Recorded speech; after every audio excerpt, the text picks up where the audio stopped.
الحمد لله الذي أرسل رسوله بالهدى ودين الحق بشيرا ونذيرا وداعيا إلى الله بإذنه وسراجا منيرا وأشهد أن لا إله إلا الله وحده لا شريك له وأشهد أن سيدنا ونبينا محمدا عبده ورسوله وصفي الله من خلقه وحبيبه إمام الأنبياء وسيد المرسلين اللهم صل وسلم على سيدنا محمد وعلى آله وصحبه وسلم تسليما كثيرا أما بعد فيا عباد الله اتقوا الله حق تقاته ولا تموتن إلا وأنتم مسلمون. Saudara-saudara kaum muslimin sidang Jumat rahimahumullah, marilah kita panjatkan kesyukuran kepada Allah Subhanahu wa taala atas nikmat keimanan dan ketakwaan. Peliharalah nikmat ini dengan memastikan kita tidak mengabaikan perintah Allah dan tidak pula melanggar batasan-batasannya. Mudah-mudahan Allah menambahkan nikmat ini dan mengekalkannya untuk kita dan juga untuk keluarga kita.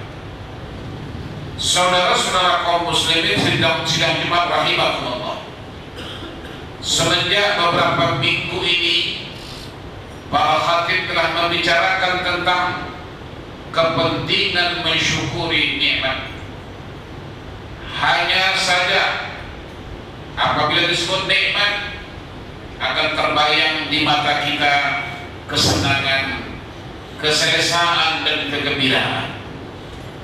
Namun kita sedia maklum bahwa hidup ini tidak sepi juga daripada kesedihan, kehampaan dan ujian. Namun tidak kira apa juga keadaannya, seseorang mukmin akan berusaha kekal bersikap positif. Rasul sallallahu alaihi wasallam pernah bersabda yang maksudnya sungguh menakjubkan keadaan orang yang beriman, karena segala urusannya adalah baik baginya, dan hal yang demikian itu tidak akan terdapat kecuali hanya pada orang mukmin, yaitu jika dia mendapatkan kebahagiaan dia bersyukur karena ia mengetahui bahwa hal tersebut merupakan yang terbaik untuknya, dan jika dia tertimpa musibah dia bersabar karena dia mengetahui bahwa hal tersebut merupakan hal terbaik bagi dirinya. Demikian hadis yang diriwayatkan oleh Imam Muslim. Subhanallah, bagaimana seorang mukmin apabila ditimpa musibah boleh mempunyai tahap kesyukuran sedemikian?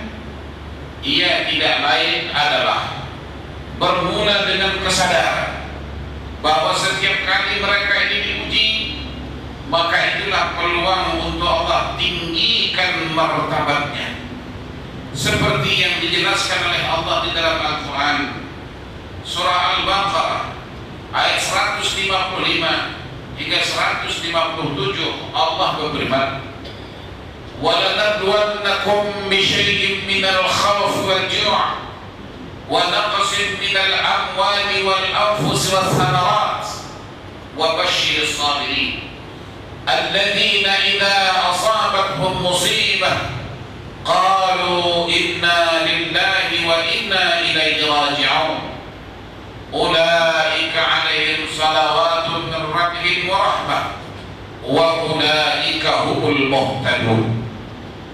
Yang artinya, demi sesungguhnya kami akan menguji kamu dengan sedikit perasaan takut kepada musuh, dan dengan merasai kelaparan, dan dengan berlakunya kekurangan daripada harta benda dan jiwa serta hasil tanaman. Dan berilah kabar gembira kepada orang-orang yang sabar, yaitu mereka yang apabila ditimpa kesusahan mereka berkata, sesungguhnya kami adalah kepunyaan Allah dan kepada Allah kami kembali.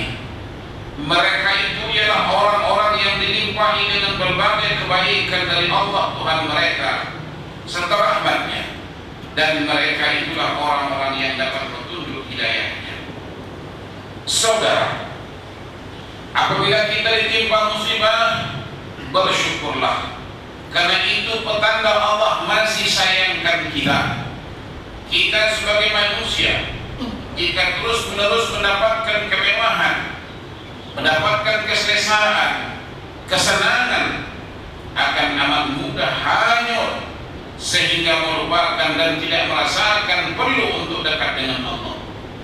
Justru itu, ada kalanya Allah memberikan kita ujian, di mana dalam ujian itu kita akan merasa perlu untuk kembali bersujud memohon bantuan Allah Subhanahu wa taala.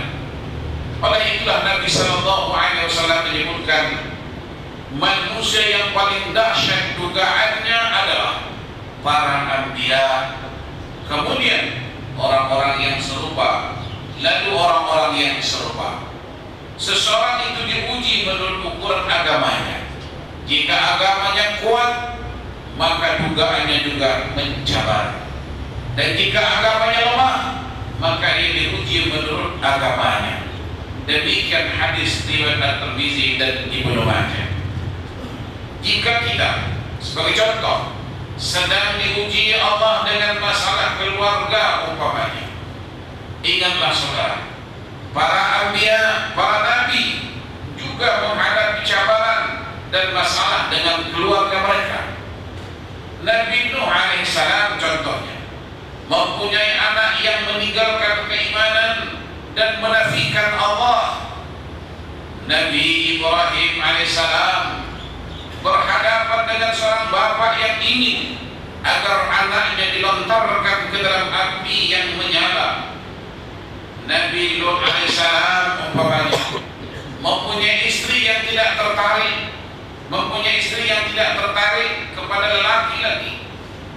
Nabi Yusuf alaihissalam pula mempunyai adik-beradik yang pada awalnya begitu sekali cemburu sehingga mereka sanggup meninggalkannya di dalam perigi buta.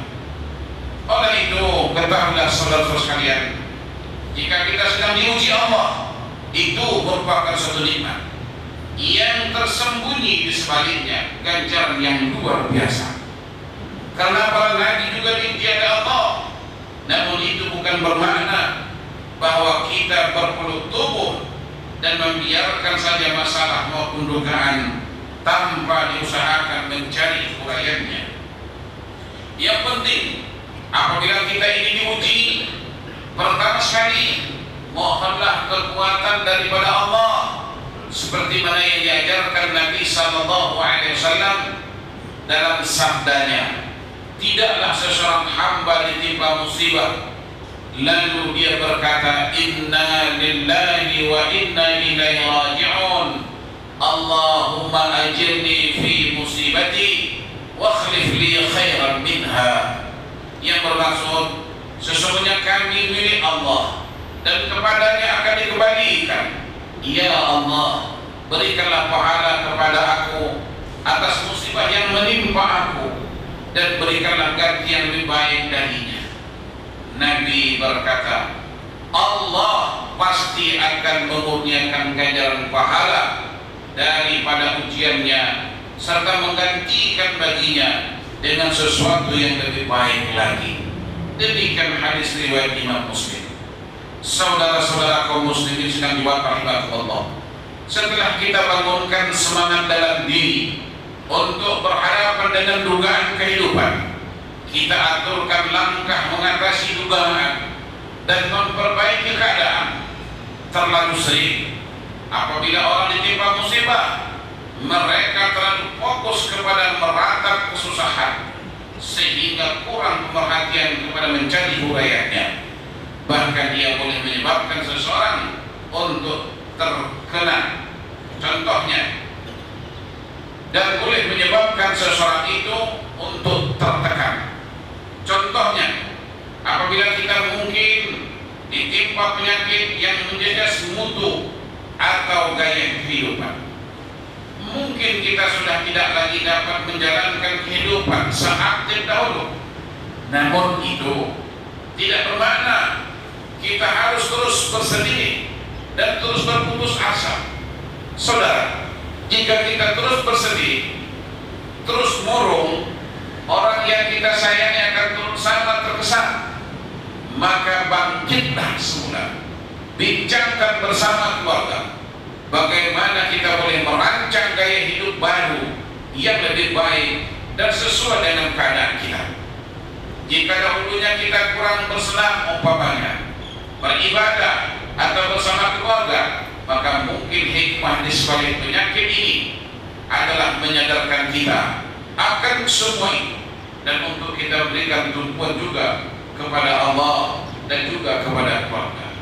Semoga Allah Subhanahu wa Ta'ala mengurniakan kepada kita kekuatan untuk kita bersabar di atas segala ujian kehidupan ini, dan semoga Allah Subhanahu wa Ta'ala memberikan kita kekuatan dalam apa juga ujian yang kita hadapi, dan hendaklah senantiasa bermohon kepada Allah.